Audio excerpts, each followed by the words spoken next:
বন্ধুরা, এখন আমরা দীঘার সমুদ্রে চলে এসেছি, সি বিচের সামনে। প্রথমে বলে নিই যে দীঘাতে আমরা কেন এসেছি। দীঘাতে দুস্থ মানুষজনদের আমরা প্রত্যেক বছরই ঘুরতে নিয়ে আসি বিভিন্ন স্থানে। এবছর আমরা দীঘা নিয়ে এসেছি, তার আগের বছর আমরা পুরীতে নিয়ে গেছিলাম, তার আগের বছর দেওঘর, বিভিন্ন সময় 13 বছর ধরে আমাদের এই চলছে। এবছর আমরা দীঘায় এসেছি। দীঘায় আমরা অঞ্জলি নিবাসে উঠেছি, সবাইকে ঘরে দিয়ে ঘর শেয়ার করে রান্নাবান্না শুরু করে এখন আমরা একটু সি বিচে ঘুরতে এসেছি। সি বিচে ঘুরতে এসেছি,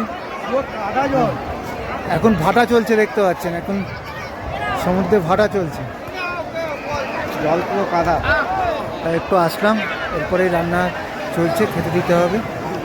মানে এখানে ঘোরার থেকে বেশি সেবার বিষয়টা আছে। এই মানুষজনরা যারা নিজেদের পয়সায় ঘুরতে যেতে পায় না, তাদেরকে আমরা প্রত্যেক বছর নিয়ে আসি এই জায়গাগুলো ঘুরতে আসার জন্য। তাদের ভিডিও আমরা নিয়ে আসবো আপনাদের সামনে। এখন দীঘার এই সময় দুপুর বেলা আপনাদের এখন ভিড়টা একটু কম আছে।